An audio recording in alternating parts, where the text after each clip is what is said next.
حدیث نمبر 115۔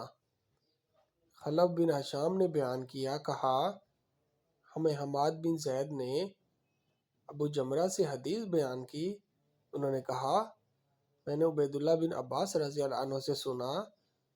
نیز یحییٰ بن یحییٰ نے کہا الفاظ انہی کے ہیں۔ ہمیں عباد بن عباد نے ابو جمرہ سے خبر دی کہ حضرت ابن عباس رضی اللہ عنہ نے کہا رسول اللہ صلی اللہ علیہ وسلم کی خدمت میں عبد القیس کا وفد آیا۔